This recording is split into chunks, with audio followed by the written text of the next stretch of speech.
Uh, so hi, Jeff. Nice to see Hey you there. after. I believe we had a cooperation, like joint stream about 2 years ago or something like that. Yeah, it was quite a while ago now. I think that was about 2 years ago. Yeah, I'm gonna be looking on my left side because I have the preview on YouTube live stream to see actually how it looks like. Let me check, guys. Can you confirm that you hear us? Hi, Brian. Hi, Miguel. Dzień dobry. He says in Polish, Miguel. Yes, this is in Polish. Yeah, I can see that stream is live. We have 25 people so far. So hi everybody. Hi Hugo. Hi Miguel. Miguel, greetings from Portugal. It's very nice to have you here. We have about an hour to discuss topics related to web security, especially for Angular developers' perspective. And one more time, I would like to thank you, Jeff, for joining me and inviting your audience. It's really exciting to be sitting, at your office or at your home and talk to people all around the world, and they can see and they comment. And this is really, I mean, this technology of live streams, which it's here like for a couple of years or maybe, it's really exciting. What don't you think? Yeah, it's definitely cool. I wish I would live stream more, but it's hard to kind of schedule those in. But yeah, thanks for having me. I think like security is one of those issues that people take for granted. I know I do, especially with Firebase. Like with Firebase, you're really just focused on configuring rules for your backend security, but there's a lot more to it and a lot more you should know. So it'd be good to talk about that stuff. Yeah. I also have a feeling that it's way too often taken for granted. There's these issues that may happen. So it's great that we can just exchange our experiences when it comes to securing, especially that you are more, as far as I know, you are more focused on serverless part, like Firebase. I'm more the guy who writes backends like in Node, or previously for the many years I've been doing a lot of Java backend. Since I started using Angular, I tend to use Node.js. So yeah, it's a different perspective, but the similar issues may actually appear, right? Right. So I have a small presentation just to have a start. Yeah, that could be good.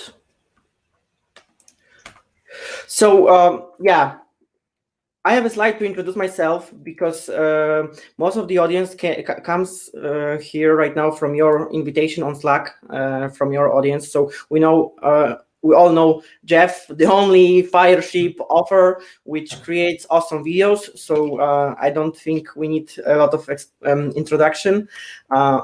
I would just say that my name is Bartosz. I'm from Angular Academy. I'm actually the founder of Angular Academy. I've been teaching people about Angular all around the world via trainings and workshops or conference speaking.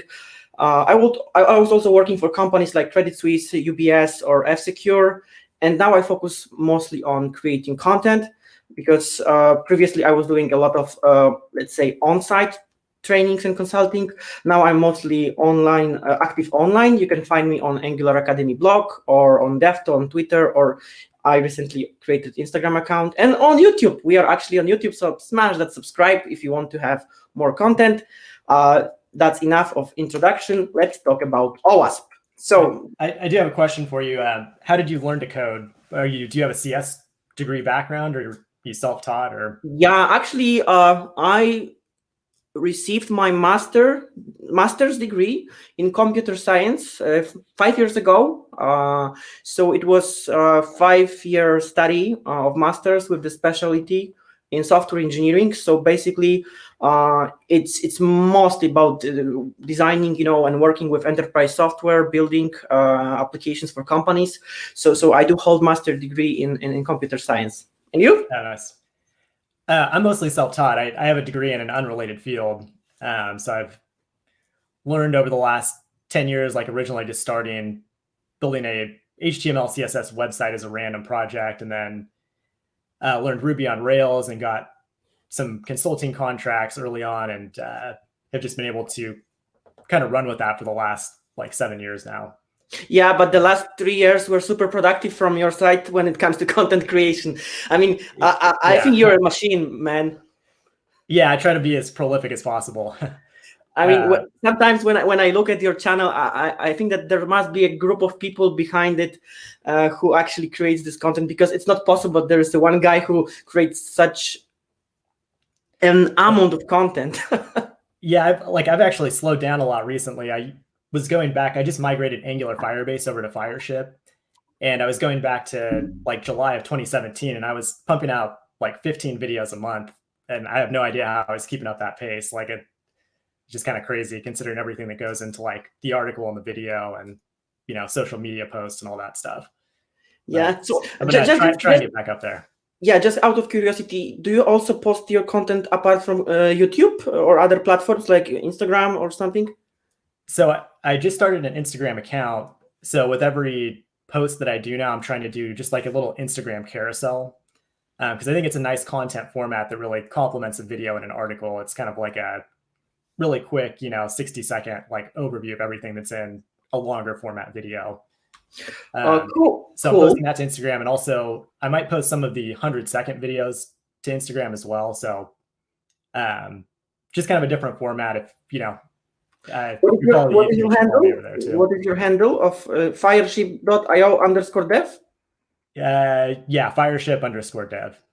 Fireship_dev. I have this. I started using this tool, and it has so cool features like that. We can present like bars, so that if somebody wants to follow a Fireship dev, do you see this bar on the bottom, Jeff?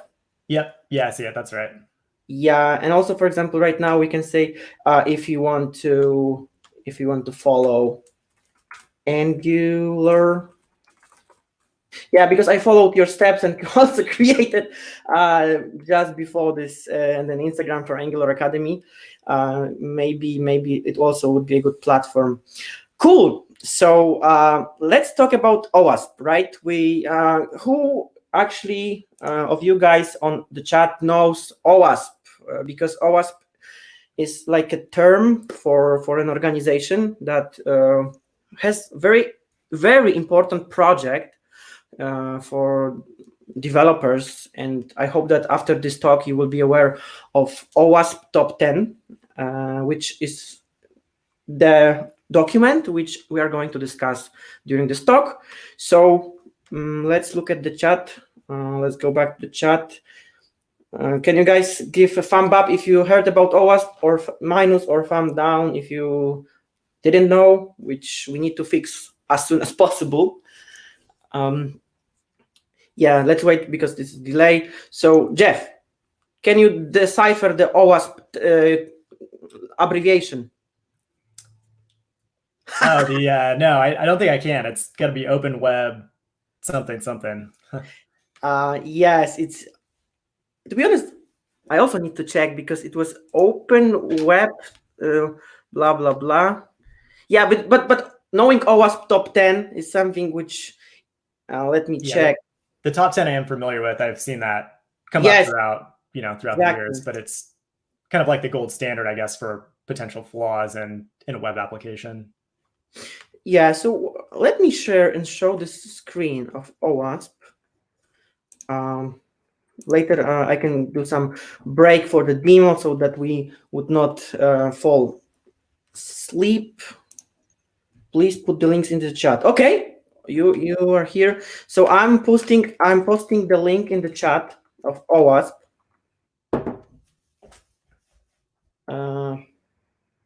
Yes, so let me share this.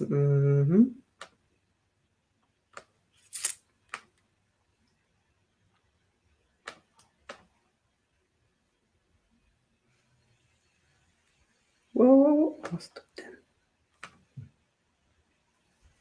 Okay, let's wait. Jeff, I switched the tab, so you can tell me if you see the OWASP top 10 page. Yep. Yeah, I see it there. Yeah, so let's give our audience a little bit of introduction. OWASP is an organization that works to improve security of the software through its community-led open source software. But for us developers, the most important project from OWASP is OWASP Top 10, which gathers 10 most important security vulnerabilities for developers that we want you guys to make aware of during this talk. How about that, Jeff? Sounds good to me. So we see that there are 10 different categories. To be honest, I recently was analyzing this from the perspective of Angular developers in detail, especially. So not all of them are relevant because some of them, like for example, XML external entities, as long as you don't have some XML processing engine, may not be of your concern. But which one, Jeff, would you like us to put on the table first to discuss and you find very, very important? I would say let's start with number one, injection. I think SQL injection is kind of like an old school, thing that's been around forever, but it's kind of interesting to talk about it like in the context of Firestore with Firebase and stuff like that as well. Oh, really? Because injection in general is an idea if somebody, for example, manages to create, because our web applications have different kinds of input, right? We have query parameters, we have input parameters, whatever else. And this input is being processed by our applications, right? Sometimes we even get this content to concatenate with query on the backend or SQL. And then if we create some malicious query and our application don't prevent from this kind of problems, like let's open this injection. And guys, if you look here, you can see that, for example, simple query for searching and query parameter can be created this way, that it will, let's say, end up with the query which actually probably the creator would not like to execute, right? So here he actually injects in some unprotected input or query param additional characters, which make this kind of query execute and let's say not apply the filters. Like here, we want to look for accounts where customer ID equals the one provided from the query. But if you add or 1 equals 1, then the condition is always true, right, Jeff? Yep. Yeah, so you're basically taking that string and just tricking the database into running that query instead of what it is supposed to run. Yes, exactly. And this happens when you, for example, have your own setup, like, even PHP and MySQL. How does it look like from the perspective of Firebase developers?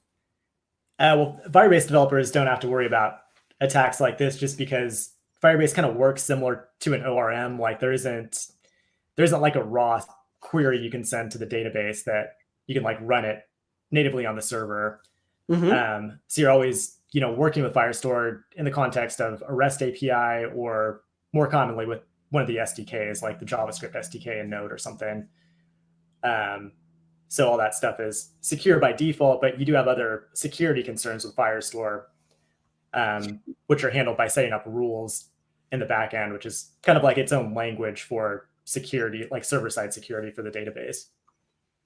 Okay, so we don't have to worry about injection, but there are other ideas or problems that we need to take care about, right? Right, exactly. Guys, give us a comments if you want to us to extend the conversation about injection, or we can go further with other topics. Hello, Carlos. Nice to see you live again. Yes, we had live, and I remember you, Carlos, from last webinar.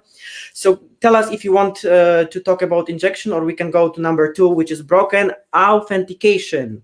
And I believe that as we go through these points, we will definitely find an areas where Firebase developers really need to care, right, Jeff? Yeah, for sure. But on the topic of injection, there is one interesting story that I think people like. It's the Heartland Payment Systems hack, which we talked about in the video that was released last week. Those hackers originally gained access to that database by using SQL injection. And once they were able to access all these records, they were able to get access to all kinds of other systems in that company. And they ended up stealing the information that you would find on the back of a magnetic strip on a credit card. Oh, really? That's really dangerous. And then they sold all that information to Russians, and they used that information to actually make counterfeit like physical cards, and tons of money was lost through that hack. So it's pretty crazy if you can get access to data undetected. Like there's some pretty crazy stuff you can do. Yes. And we just took the very first vulnerability from the OWASP top 10, and how about the 9 other kinds of vulnerabilities? And this is really important that we have this talk, because as we mentioned at the very beginning, there is too little concern about those ideas amongst developers, and we are sometimes not aware of the things that may actually happen in our applications. Because we don't know, right? So, for example, let's make a break. How many of you know clickjacking? So, Jeff, do you know clickjacking? Yeah, basically when you.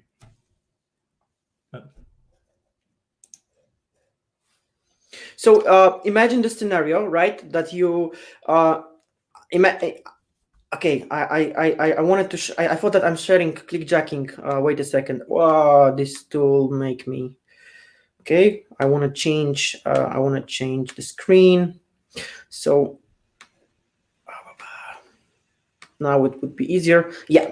So yeah, I believe if you see this right now, Jeff, on the screen, you would be totally aware of what can happen with invisible iframe on some evil website, right? Right. Exactly. Okay, so you're not clicking on what you think you're clicking on. Exactly. So I already know. Just Jeff, can you give us an example of the situation? Because I believe when you see it, you already know what I'm talking about. Yeah, I mean, one. Yeah, it looks like you have something set up there, like usually I think it would happen to click on an advertisement or something like that, to where the hacker is going to earn some kind of revenue in a malicious way. Yeah, because you, for example, place this invisible iframe from your website, you're logged in, and there's like one-click checkout, and this people open some website, and I sent you a link, for example, over an email, and then there is a beautiful image of some funny movie with the play button, and on the top of that there's invisible iframe that somebody would click, thinking that he would click on the play button, which actually could execute some even payment if this is an e-commerce application, right? So how can we prevent from that? Content security policy for the win. You can tell the browser in modern policies like content security policy, frame ancestors none, which prevent this situation to happen, because you explicitly say this website is not allowed to be rendered in the frame, because you list here the origins that you allow to embed this website. If you say none, your website would never ever be able to be embedded in the iframe. Or some trusted websites, and you can say frame ancestors and then list them like self or any other, right? So this is so severe vulnerability and so easy to fix with just one HTTP header. I mean, to be honest, I'm scared that there are many more things like that on the web. What do you think? Yeah, I think it's definitely possible. I mean, that's, I know I've seen that come up quite a bit in the past. So it's definitely something to be aware of.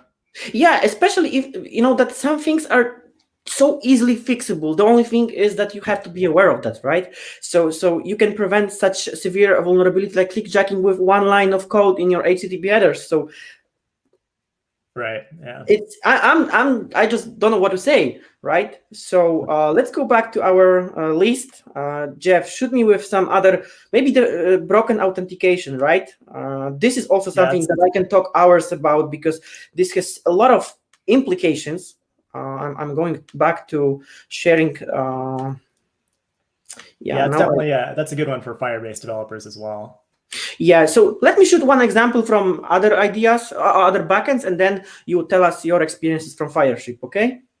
Okay, sounds good. So guys, think about an idea that you use as trivial vulnerability as using, for example, the same passwords on two different websites, And once one becomes compromised, or you become a victim of some worldwide data breach, and hackers have access to this big database of logins and credentials and passwords, and then they can, for example, do a brutal force attack and use and try to find your password just looking at this data breach data, right? Clickjacking is very interesting. I will know. It's nice to have this feature to see that people are really paying attention. Clickjacking is a really interesting topic. I will know about it. Thanks. Great. Hey guys, sorry I'm late. You are welcome. I think I can get rid of this Instagram stuff here. Coming back to this idea, right? So imagine that you can take the list of known passwords and then, for example, execute this brutal force, or even using allowing users to create password like QWERTE or 123. I mean, your system should not even allow to creating that easily guessable passwords, like, or you can also read this document on your own, but this idea which I am describing is called credential stuffing, right? So you have the list of valid usernames and passwords from the different system, and because people reuse those, a hacker can just try to log in with this known list of passwords and logins from a different system, right? Yeah, so there are different ways this authentication can be vulnerable. And there are a couple of ideas when you are building a website like on Node, or maybe different backend like multi-factor authentication, right? So you require an SMS code. Even though somebody guesses or finds your password, you may send an SMS or email that would be the second factor authentication. You can also, during the registration, enforce some password rules, or this is really even easy to implement, like a quick win. If Jeff, hear this. Imagine that somebody tries to log in, and after 3 failed trials, we disallow any other attempt, for example, for 1 hour, right? So this would help to prevent brutal forcing or any other attacks. Like, okay, he tried 3 times, he failed, now he has to wait for 1 hour. And this is very simple to implement, yet would prevent from very vast different kinds of attack, right? It is. Yeah, it is. I find that tends to be like a pretty bad user experience, though, because it is possible to like enter the wrong password 3 times and all of a sudden you're locked out. Okay, 10 times. It's still okay. Let's so discuss. Like another alternative would be to use something like to do like a phone authentication or something along those lines, where the user's entering their actual phone number, and that will make their account more secure in other ways as well. Yeah. Like this. As I said, this multi-factor authentication is one of also the ways. But you want to rely solely on the phone number, or just link a phone number to an account, like like you would with most modern accounts, like say GitHub. You're going to enter your phone number. They're going to text you a verification code so they know it's you, and then you get authenticated. Yeah. So how about this vulnerabilities on a serverless environment? So with Firebase actually has some pretty cool mechanisms for doing backend security in a serverless way. One of my favorite is this thing called callable functions, which will basically it's a function you can call from your front end code, but it will provide the auth context to the backend function. So you don't have to like decode the token yourself. So immediately in your backend code, if the user's logged in or not. And, if they're not logged in, you can just throw an error or something along those lines. So it's a lot easier than like rolling out your own node authentication flow. Yeah, of course, on Firebase in many ways it's a quick win, but it's not like a golden solution for all problems. Sometimes it's better to roll on your own Node.js or any other backend, because it's just a requirement. Yeah, in a lot of cases, you'll have to just build out your own Node API and get the actual auth token from the front end and decode it yourself, and implement all that logic on your own. Yeah, cool. Any other ideas, or we jump to number 3? I do have one. I kind of have a personal story on this. Like my Netflix account was hacked recently, just a few months ago. And so I got an email from Netflix that someone logged in and changed the password or something like that from like on the other side of the world. And I get credit monitoring like when there are data breaches, and a site I had used maybe 10 years ago with a really weak password had a data breach. And so I knew this password was floating out around there, but I was still using it on my Netflix account, which is, an account I don't really care too much about because if it gets hacked, it's not a huge deal. But it did end up getting hacked. And so I called Netflix and changed the password and all that stuff and linked up a phone number. But yeah, it can definitely happen. Like if there's a data breach, they can just use that password on every site on the internet until they find something that works. Yeah, yeah. So that is really scary. I mean, too often people are using the same passwords across different platforms, right? Right. Yeah, exactly. So yeah, cool. What we have as a number 3 in our list: sensitive data exposure. Whoa. Have you ever noticed a website which has a login box and does not use HTTPS? This is so too often. Yeah, that's you don't see that very much anymore, but it's definitely still out there, I'm sure.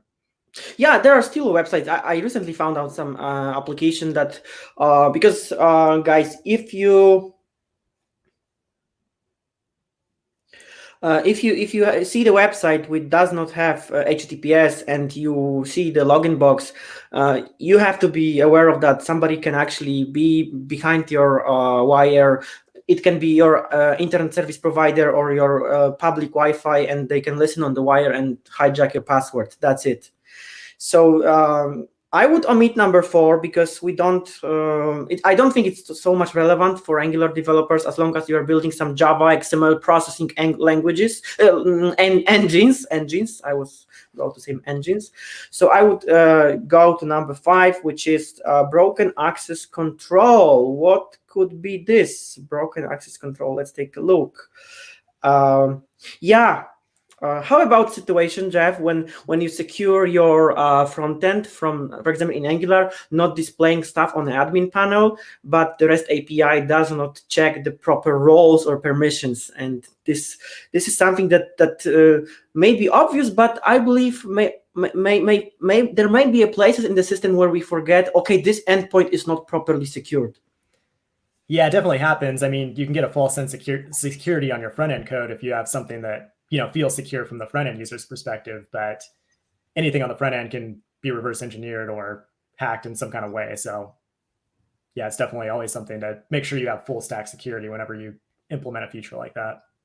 Especially if you have, for example, very complex role systems that there are different permissions, different roles, different entities, and this creates a matrix of different, let's say, conditions, like if this, then allow that, if not that, then don't allow that, and this can be really broken if you don't pay attention to design of the system, right?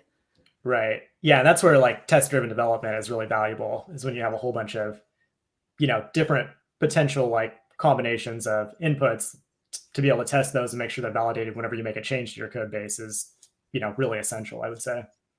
Cool. Do you practice on daily basis test-driven development? I wouldn't say on a daily basis. I tend, with test-driven development, I tend to do it a lot more on back-end implementations than I do on the front end. Because I just often find front-end code is a lot more dynamic, things get changed, and I just find the test to be less valuable. But I really like end-to-end testing as well with Cypress. I've been doing a lot of that lately for front-end code. Cool. To be honest, I don't enjoy writing TDD. I do write tests, especially I'm super fan of writing tests and covering the code, but the idea of TDD sometimes is very tedious and it's hard to design the code. I don't say we don't write tests. We write tests. We should have high coverage, but for me personally, the idea of TDD and the craft of TDD is really hard. Yeah, to do true red-green refactor where you write a test then implement it, I find that to be very, very difficult in most cases. But if you do have a very specific spec that you can write tests for, then it is possible and a good way to go. Yeah. Cool. Do you want to add something on broken access control from a Firebase perspective? Yeah, access control is kind of it's kind of a challenge in Firebase because you have multiple options. You can do what's called custom claims on the actual JSON web token. So like when the user's authenticated, you can have custom properties on there that tell you if that user's an admin or if they're, whatever, have some kind of role. But you can also set up those roles in the database, and there's kind of trade-offs between the two. Like, so you could have an authenticated user, then you go reach in the database to see if they're authenticated on your front end. Or you can check for that role on the token, but they to set it up on the token, the user has to log out and log back in and stuff like that. So there's kind of drawbacks between the two. Yeah. JSON web tokens are cool, but they definitely have their pitfalls, right? Like the inability for being, for example, the statelessness of them is cool, but how about invalidating, right? So if it's valid for 1 hour, then it's valid for 1 hour, and who can do something about it, right? So right. This is a really cool topic also, but it's discussion for a different meeting. We have what is there with Firebase? It is best to block all your right. Oh, I believe it's a question for you, Jeff. Brother Love says, with Firebase, is it best to block all write requests from the front end and to just handle all write function on the backend for security? So I believe, Jeff, you are the Firebase guy. I wouldn't say with your Firebase rules, you should always start by blocking everything, and that would include reads and writes. But you definitely don't have to do all your writes on the back end. You, like for most writes, or pretty much all writes, you want to make sure that a user is authenticated, and you might want to implement some other kind of logic as well, just to make sure that a user can't log in and just spam the database with tons of records. I actually have a lesson on Fireship for pro members that talks about how to implement rate limiting in your rules. So if that's something you're concerned about, it's a good option. But for the most part, you don't have to do it on the back end. You can still do writes on the front end, and that's the way to go because that makes everything real time and performant and all that stuff. Cool. That's really cool. So, Mr. Brother Love, let us know if this answers your doubts. And I would go to security misconfigurations. Oh, yeah, I believe this could be also the topic for Fireship because a lot of security is by configuration on Fireship, right? Firebase. Mm-hmm. What's the question? Is it? And I'm just pointing the next point from OWASP. Oh, gotcha. And they claim that security misconfiguration is most commonly, for example, let's say default settings from some engine of database engine admin, and you deploy this to production and you didn't change the default settings of an admin with the default password. Like this could be one of the security misconfigurations, or you have some ports or some other endpoints. If some software that you use as your third party and you don't configure it properly, this is, I believe, what number 6 is all about. Yeah, there's another big hack just recently. I forget the company, but they had misconfigured their AWS buckets. And so there was no policy on there they're private by default, but they had a policy on there that made it public. And so hackers were able to access a ton of data from some big company. I forget who it was, but yeah, it was just an AWS misconfiguration. Yeah. So I mean, as it may be trivial, okay, configuration stuff, but security misconfiguration is really a dangerous field, right? As you say that there was some huge stuff happening, security risks are very severe because they can cost companies hundreds of millions of dollars. I remember you were showing some Equifax example on your video. I don't remember the whole story. Can you just remind us a little bit? Yeah, Equifax is a huge one, and the thing that sucks about that one is it was completely preventable because they could have just installed the patch for Apache Struts. Apache Struts is like a Java-based web framework. It's kind of like Ruby on Rails, but built in Java. You probably know Apache Struts. And it was a known vulnerability for like 2 months, and Chinese hackers were able to slowly just siphon off a whole bunch of data. And this is like sensitive data, like social security numbers and credit reports and stuff like that. Yeah. So yeah, that's that's a big one, just keeping your packages updated, especially when it's, a company Yes. like that handling really important data. Yes, especially if you build software that operates on highly sensitive data like credit cards numbers, social security numbers, it is very crucial. Yeah, and they're subject to extra rules too, like PCI compliance, and especially now that GDPR is a thing, they're going to be fine. Yeah, implementing GDPR is another thing, right? Yeah. So and I think the United States will probably get more strict on that stuff too. So I think if you screw up with your data management, it's going to be a lot more expensive in the future. Yeah. And GDPR is like a new thing, like in the industry. They introduced it like a year or two ago. I don't remember. Yeah, I think it was about 2 years. About 2 years, right? Mm-hmm. Yeah. So this is something that probably a lot of companies are not yet ready for. I think. Yeah, I would guess a lot are underprepared for it for sure. Okay, the next is super cool and super important: cross-site scripting, the holy XSS.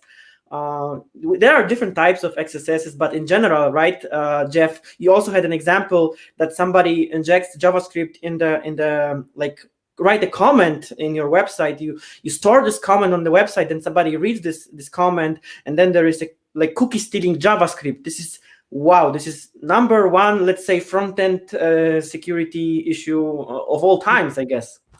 Yeah, it's really easy to do. If anybody wants to try it, all you have to do is start with a database like Firestore and save a string that's a script tag that just has a little bit whatever JavaScript you want to put inside that script. And then in your front-end app, you just read that string and then use something like document, grab an element, and then set the inner HTML to that string. And then that JavaScript is going to run on your front-end code. Exactly. I mean, whoa, it's so simple in its nature, right? Yep. Yeah, it's very simple and like an easy thing, especially if you're building an app that is like taking user-generated content to like HTML that they can customize like a WordPress site would do. That's definitely a risk you have to think about. So is this still a thing? Does it have to do something with Firebase? Yeah, it's still, if you have user-generated content and you store it in Firebase, it's not any Firebase cannot do anything in this manner to protect developers, right? Yeah, it's not. Yeah, Firebase can't validate it. It's just a string as far as Firebase is concerned. But Angular actually has tools in place to prevent it. If you ever try to set inner HTML in Angular, it's going to give you an error, or I don't know if it's an error, but I know for sure that it will sanitize that input. So you can't like directly set inner HTML without using the sanitizer service. Yeah, and we came to the point when I would like to show a demo, because this is exactly, Jeff, what you're talking about, sanitizer of Angular, and I can switch my screen right now to a demo application to show you guys a little bit of what we are just talking about now. So, Jeff, you probably see my screen.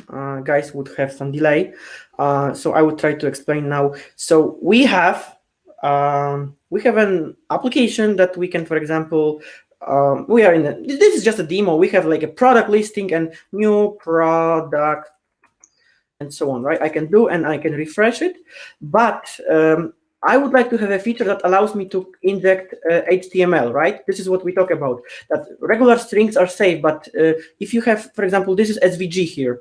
So I would like to have SVGs, maybe some CSS. So I cannot use the sanitizer, right? I have to turn it off if I want to have this kind of stuff, because sanitizer would not allow it to be rendered. Am I right, Jeff? Right. Yeah, exactly. So actually, in this example, I have turned off, because the only way to make it possible is to use how was this called? Bypass security. Bypass security. This is the function in Angular that would turn off the sanitizer, like here, because if you really want to render user-generated content, you have to turn off the sanitization. And here is the example of what can happen if you screw it up.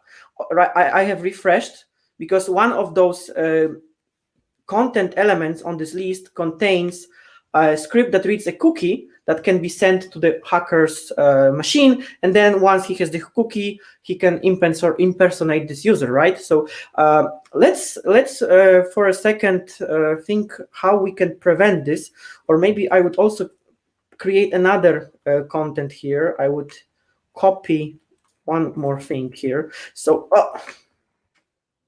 Jeff, look at that. If I can even imagine my system allows to place buttons, images, and I can create an image to an existing source, and then I can have a handler on error which executes inline JavaScript code. In this case, it's just displaying the cookie, but nothing prevents me from taking this cookie and sending it to some malicious server, right? So if I add this and I refresh it, the user may not be even aware, because first of all, we messed up with sanitization, but we had to do this because we wanted to display user-generated code. But the way to prevent this is content security policy. For example, I'm just switching for my backend, and I'm turning on one content security policy header. I will show you, but right now let's refresh the page.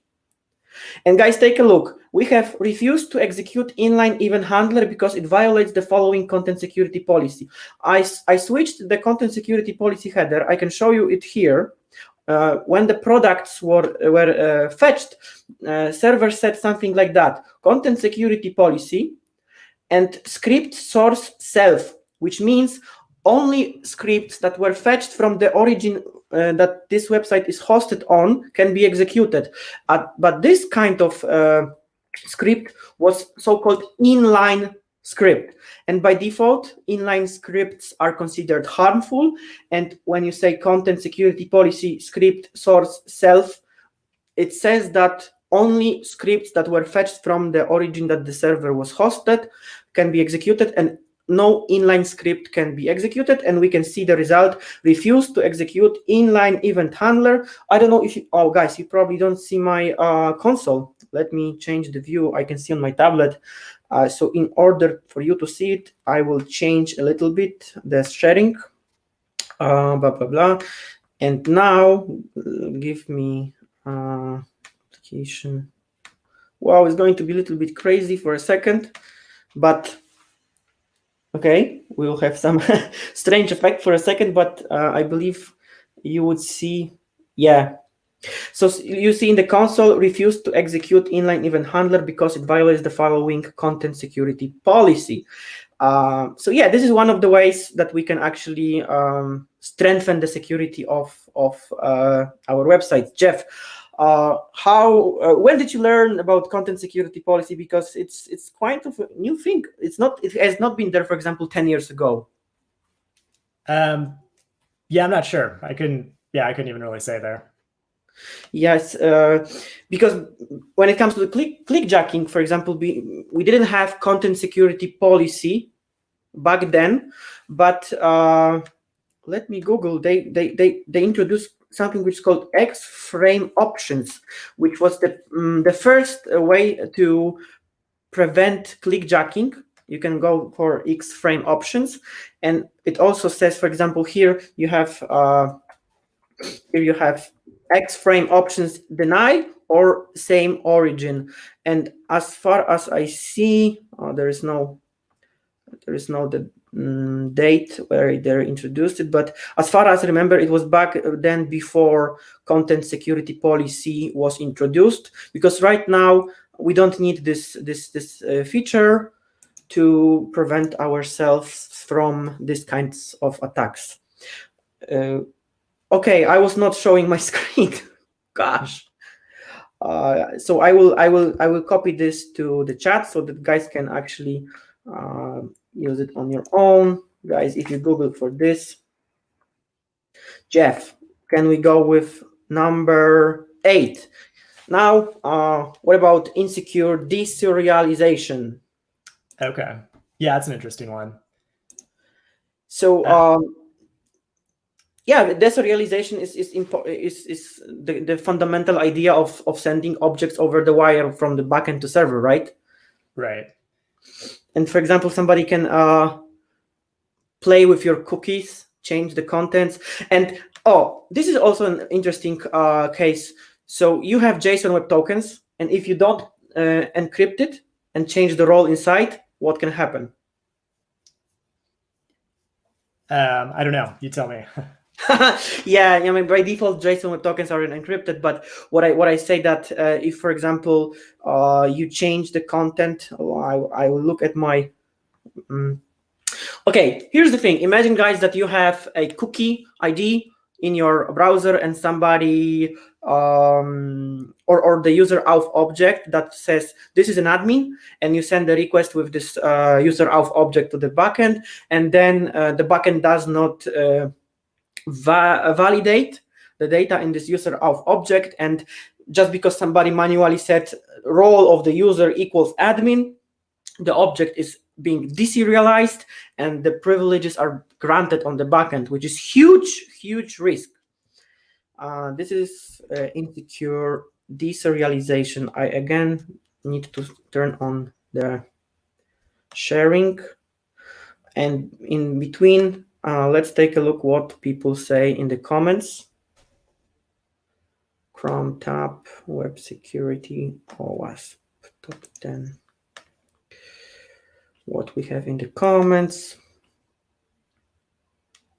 James Best, please talk about. Yes, so another idea from preventing insecure deserialization is something that is called hashing, right? You can, whenever you send some data on the front end, like for example, you can sign session ID. So for example, if somebody change the value of the session ID because he knows what is the session ID of the other user which is currently logged in as an admin, this session ID has the hash concatenated, and once somebody changes the value of this session ID, the server validates the integrity of this session ID by generating the hash and comparing it with the hash that was concatenated to this string. And if those hashes match, then it's okay. But if they are not the same, this potentially means that somebody was playing around this content. That is also yet another thing to be aware of. Okay, we have two last. Jeff, I believe you also mentioned this in your video, using components with known vulnerabilities. As straightforward as it can be, it's still number 9 on the OWASP list. Can you come up with some ideas or examples from your experience?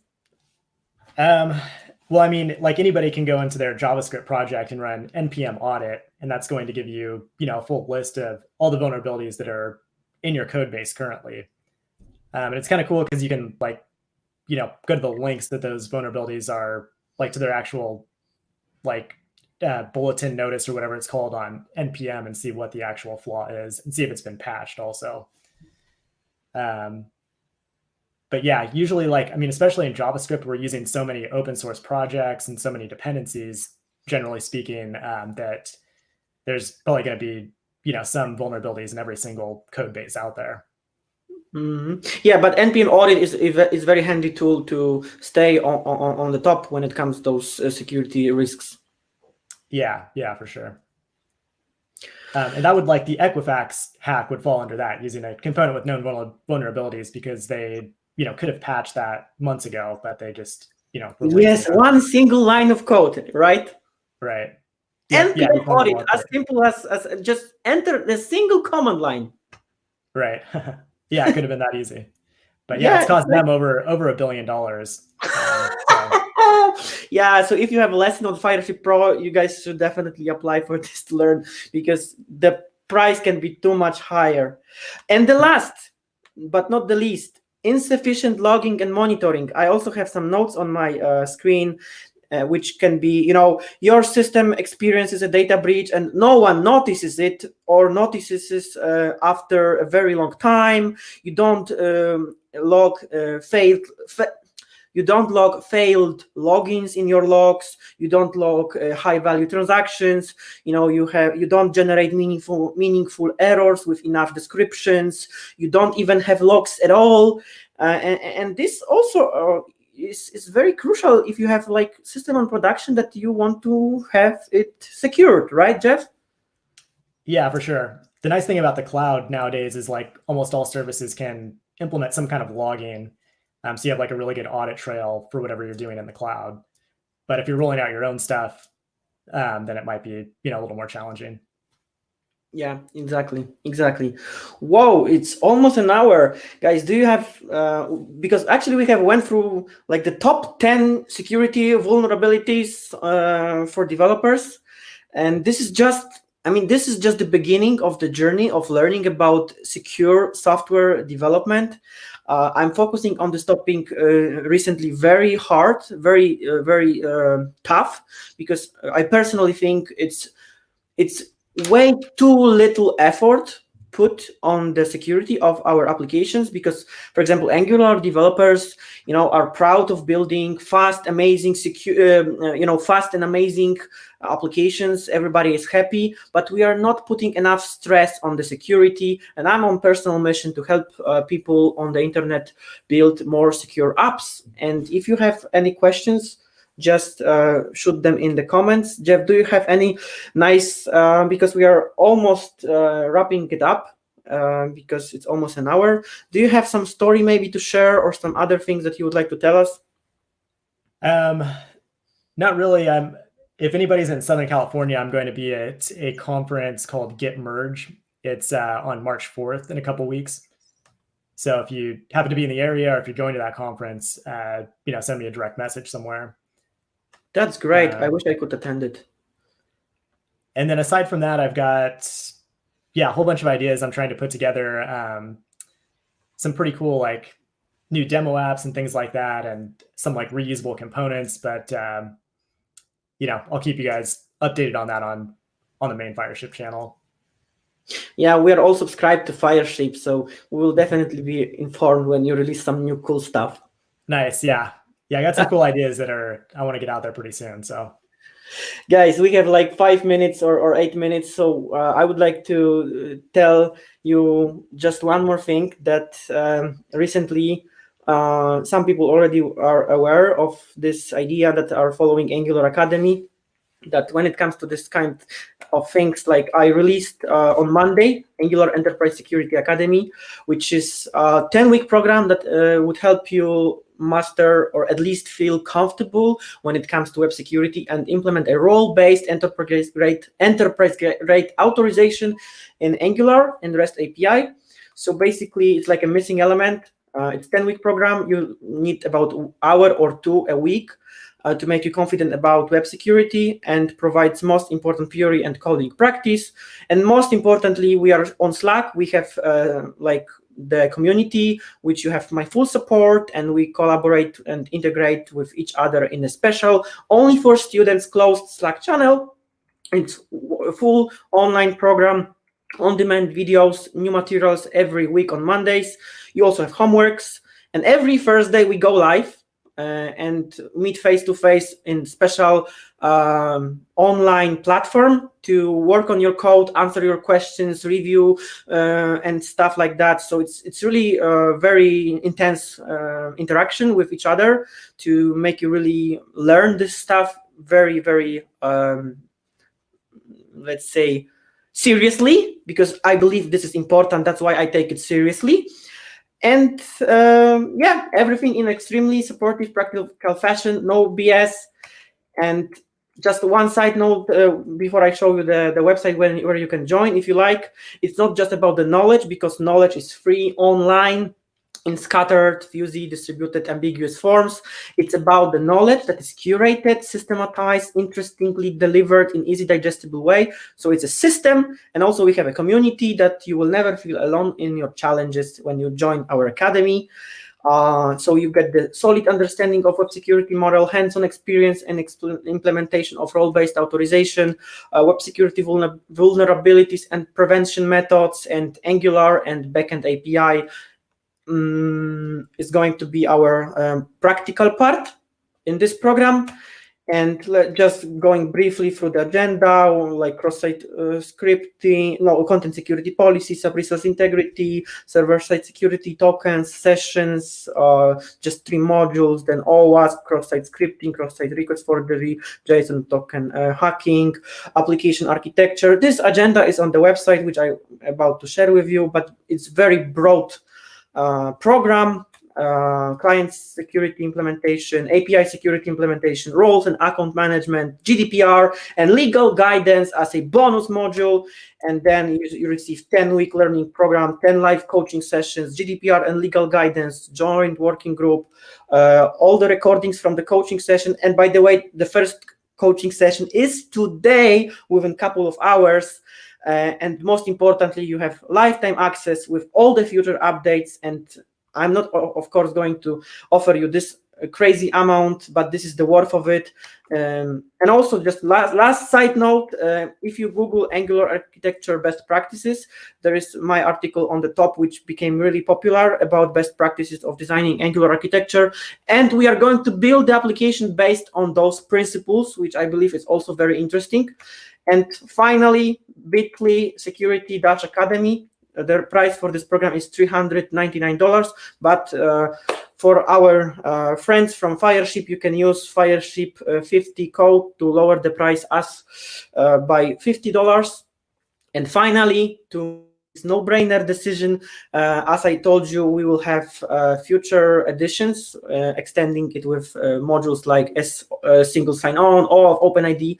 But these are the plans. I stress it out. These are the plans for the future editions. This is the first edition of this program, but future editions are planned to include SSO, OAuth, and other more awesome features. And the price will definitely be higher. But if you join in this edition, you will receive lifetime access to this program. So you are more than welcome to join bit.ly/security-academy. And basically, that's it. We have 3 minutes left. I hope that you learned something about OWASP. James, I joined yesterday. James, I know you joined. We are going to meet today within, I guess, 3 hours on our first live coaching session. So if you guys join and enter the academy, we will also meet today in our first meeting. So yeah, that's all from my side. If you use the code from Jeff, Fireship, then you can lower the price. 2 minutes left from our scheduled time, Jeff. And again, thank you very much for this live. We had a very nice conversation. I believe you should make more streaming, even for your own audience, because not only videos but some live interaction is also interesting. At least what I believe. And I would I think this experience kind of inspired me to do some more live streams in the near future. So maybe we'll see that.